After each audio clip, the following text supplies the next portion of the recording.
Hello दोस्तों, स्वागत है आप सबका मेरे YouTube channel Sachin education hub पर। दोस्तों, आज हम करने वाले हैं कॉमन साइज बैलेंस शीट। हमने लास्ट लेक्चर में कॉमन साइज इनकम स्टेटमेंट कर लिया था। आज हम बैलेंस शीट के जो फॉर्मेट है उसके थ्रू हम एक प्रैक्टिकल भी करेंगे। तो कैसे प्रिपेयर करनी है कॉमन साइज बैलेंस शीट, ये हम देखेंगे आज। तो अगर आपको थोड़ा सा भी आइडिया हो तो 2013 कंपनीज एक्ट के अंदर आपने यही बैलेंस शीट की थी, आपने यही बैलेंस शीट बनाई है। अगर अमेंडमेंट आपने देखी हो 2013 कंपनीज एक्ट की तो ये वाली बैलेंस शीट वहाँ पे आपको मिलेगी। तो यही बैलेंस शीट की हेल्प से आपने बस यहाँ तक देखना है। जो ये दो चीज़ें हैं ये आपने कॉमन साइज बैलेंस शीट बनाते समय देखनी है। सो कैसे करना है ये आपके सामने फॉर्मेट है कि लाइबिलिटी के अंदर क्या क्या चीज़ें कैसे कैसे आती हैं, आपको बस ये देखना होगा। हम ये देखेंगे भी, करेंगे भी। कैसे करनी है, कैसे प्रिपेयर करेंगे, ये हम प्रैक्टिकल के साथ साथ करेंगे। तो ये जो प्रैक्टिकल है हम इसे ध्यान से करेंगे ताकि हमें सारा फॉर्मेट भी क्लियर हो जाए और जो हमारे पास जो इलस्ट्रेशन है वो भी हमें सॉल्व हो जाए। सो दोस्तों करते हैं स्टार्ट। उससे पहले आपको पता ही है दोस्तों कि अगर आपको कोई नोट्स चाहिए कॉमर्स सब्जेक्ट से रिलेटेड या फिर आपको कोई हेल्प चाहिए, कोई क्वेरी है किसी भी कॉमर्स सब्जेक्ट से रिलेटेड, तो आप मेरे टेलीग्राम चैनल को ज्वाइन कर सकते हैं। वहाँ पे आपको सारे नोट्स मिल जाएंगे और अगर कोई क्वेरी है तो आप मेरे से बात भी कर सकते हो। और उस चैनल का लिंक मैंने ऑलरेडी आपको डिस्क्रिप्शन में प्रोवाइड कर दिया है। सो दोस्तों करते हैं स्टार्ट। सबसे पहले दोस्तों आपके सामने जो फॉर्मेट बना हुआ है इसे आप देख रहे होंगे कि इक्विटी और लाइबिलिटीज आपको दी हैं। शेयर होल्डर फंड के अंदर क्या क्या चीज़ें आती हैं, नॉन करंट में क्या क्या चीज़ें आती हैं, आपको जस्ट ये चीज़ें देखनी हैं। आपको ये माइंड में रखनी है कि क्या क्या चीज़ें किस किस चीज़ के अंदर आती हैं, नॉन करंट के अंदर क्या क्या आता है, करंट एसेट्स के अंदर क्या क्या आता है, ये सारी चीज़ें। और अब हम जब प्रैक्टिकल करेंगे तो इस चीज़ को भी ध्यान में रखते हुए करेंगे। सो दोस्तों करते हैं प्रैक्टिकल स्टार्ट। कैसे करना है देखते हैं। सबसे पहले आपके सामने है बैलेंस शीट दी हुई। आपको बैलेंस शीट सिर्फ इक्विटी, लाइबिलिटीज़ और एसेट के वे में दी है। आपको पता करना होगा कि क्या नॉन करंट है, क्या करंट है, कौन सी करंट एसेट है, कौन सी करंट लाइबिलिटी है, ये सारी चीज़ें कैसे करना है, ध्यान से इस चीज़ को देखना। सबसे पहले देखो आपके सामने क्या दिया हुआ है, share capital. You know very well, मैंने मेन हेडिंग्स जो मुझे पता थी मैंने वो लिख ली हैं। अब शेयर कैपिटल है जो शेयर होल्डर फंड के अंदर ही आता है। सो मैं क्या करूँगा, share capital as it is यहाँ पे लिख दूंगा। तो उसकी अमाउंट, इसमें सबसे पहले ये भी चीज़ देख लेना कि 10-11 दिया हुआ है। पिछले सम में हमने जब इनकम स्टेटमेंट की थी तो 11-12 ऐसे कुछ दिया था। तो हमें उसे अरेंज करना है, पिछला साल पीछे रखना है, अगला साल आगे रखना है। सो इस केस में भी मैंने वैसे ही किया है, 10 पहले और 11 बाद में। सो 10 पहले ही है। सो 1,40,000 आपकी पहले कैपिटल आ जाएगी और सेकंड केस में 1,50,000 आपकी 2011 में आ जाएगी। अब जो परसेंटेज है वो हम बाद में निकालेंगे क्योंकि ये जो परसेंटेज निकलेगी वो टोटल लाइबिलिटीज़ के साथ निकलेगी। सो टोटल लाइबिलिटी वैसे तो आपको दी हुई है, हम लेकर निकाल भी सकते हैं लेकिन हम बाद में निकालेंगे।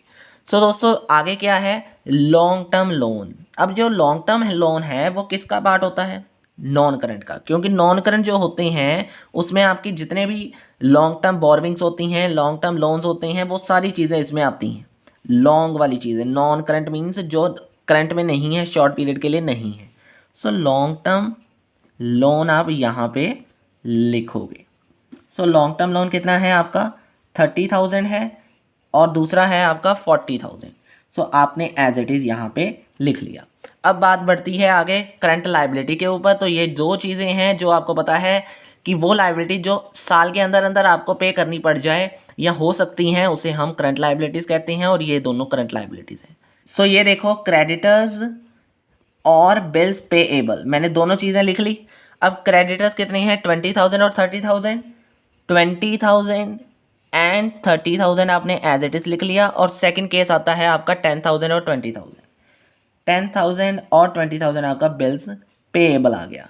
टोटल विल भी सेम क्योंकि आपने वही चीज़ें एज इट इज़ उतारी हैं तो आपका टोटल भी वही निकलेगा। अब परसेंटेज भी निकालेंगे, ठीक है। उससे पहले अगर आप एसेट लिख लोगे तो आपकी सारी अमाउंट कॉलम कंप्लीट हो जाएगी, आपको ईजी हो जाएगा। सो एसेट के अंदर भी आपने क्या देखना है, मशीनरी और बिल्डिंग। जो तो नॉन करंट एसेट हैं वो आपकी आएंगी मशीनरी और बिल्डिंग यानी फिक्स्ड यानी लॉन्ग टर्म के लिए। तो लॉन्ग टर्म के लिए आपकी फिक्स्ड होती हैं, दैट इज़ मशीनरी और बिल्डिंग, ये आपकी नॉन करंट के बीच में आ जाएगी।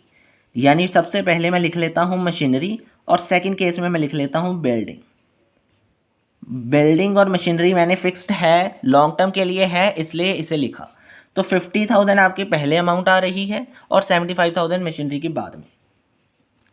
एज इट इज़ जो जो अमाउंट है बस वही उतारनी है, इजी सम है, कोई मुश्किल नहीं। 1 लाख और 1 लाख आपको आगे दिया हुआ है, 1 लाख और 1 लाख एज इट इज़ मैंने उतार दिया।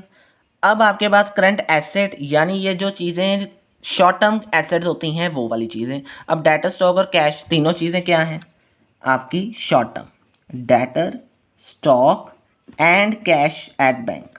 तो ये तीनों चीज़ें मैंने लिख ली। 10,000 और 15,000 सबसे पहले लिख लेता हूँ, 15,000, देन 25 और 30 और 15 और 20, 25 और 30,000 और 15,000 एंड 20,000। सो ये सारी चीज़ें मैंने नोट आउट कर ली हैं। अब यहाँ पे मैंने क्या करनी है, परसेंटेज कैलकुलेट करनी है। सबसे पहले हम इसका भी टोटल लिख लेते हैं, एज इट इज़ सेम ही आएगा, क्योंकि एसेट और लाइबिलिटी अगर सेम नहीं है तो समझो वहाँ पे आपकी कुछ गड़बड़ है। अब बात आ गई परसेंटेज 10 की और 11 की, कैसे निकालनी है टोटल के साथ मिलाकर। सो हमने क्या किया, सबसे पहले आपके सामने है 140 divided by 2 lakh into 100 is equal to 70% आपका पहले का आ गया परसेंटेज, ठीक है।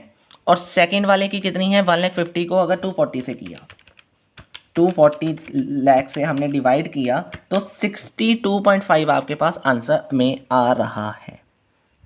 यहाँ पे भी हो गया कवर। अब नेक्स्ट क्या है, 30,000 को अगर हमने 2 लाख से किया तो इंटू 100 करेंगे तो 15% आपका आ जाएगा। और उसके बाद अगर 40,000 को मैं 2,40,000 से कर रहा हूँ इंटू 100 तो 16.6% भी आपका, यानी 16.7% भी आप लिख सकते हो एज योर विश। अब उसके बाद 20,000 को हमने 2 लाख से किया इंटू 100 करके तो हमारा 10% आ जाएगा। अब दूसरी ओर क्या है, 30,000 को हमने 2,40,000 से किया तो इंटू 100 दैट इज़ 12.5 परसेंटेज। बस निकाल दो, इक्वल आनी चाहिए, ये आपको पता है।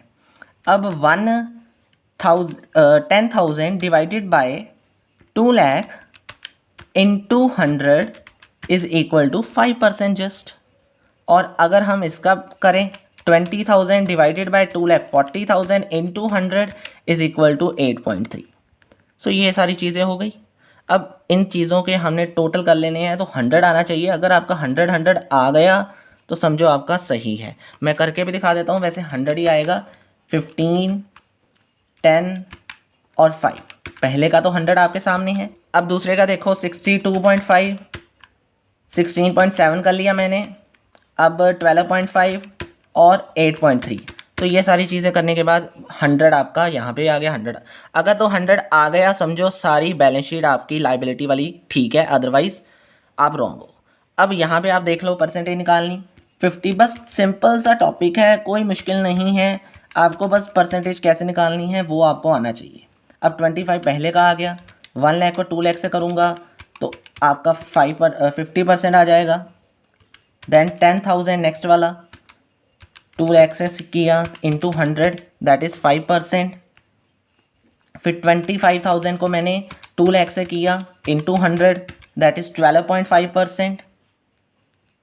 और नेक्स्ट 15,000 को अगर मैंने 2 लाख से किया इंटू 100 दैट इज़ 7.5%। बाद में टोटल करते हैं, पहले आगे बढ़ते हैं। 75,000 आ गया आगे, दूसरे केस वाला इंटू 2,40,000 यानी 31.25%। 100 आना चाहिए इन सब का टोटल करके, तब ही आपका सही माना जाएगा। 1 लाख को 2,40,000 से डिवाइड करके इंटू 100 किया तो 41.66 है, हम 7 कर लेते हैं, यहाँ पे हो गया।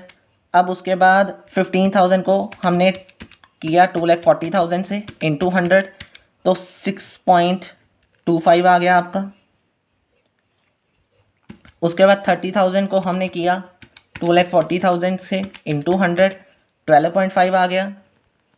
अब उसके बाद हमारा लास्ट है 20,000 को हमने जब किया 2,40,000 से इंटू 100 तो हमारा 8.33% यानी 8.3% आ गया।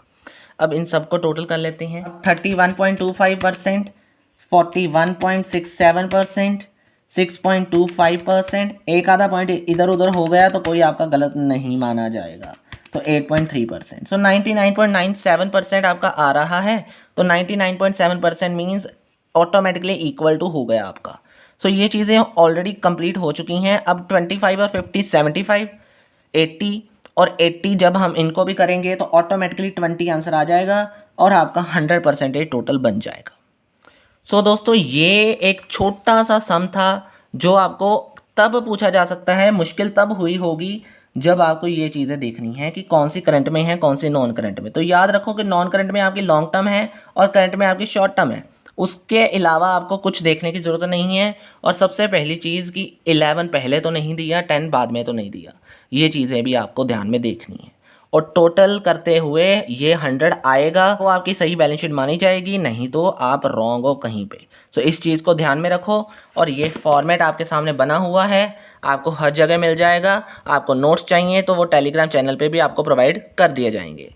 सो दोस्तों आज के लिए इतना ही छोटा सा सम है। अगर आपको वीडियो अच्छी लगी है तो लाइक शेयर एंड सब्सक्राइब ज़रूर कर देना। और अगर कोई प्रॉब्लम आई हो तो नीचे दिए गए कमेंट बॉक्स में कमेंट भी कर देना। Thank you very much.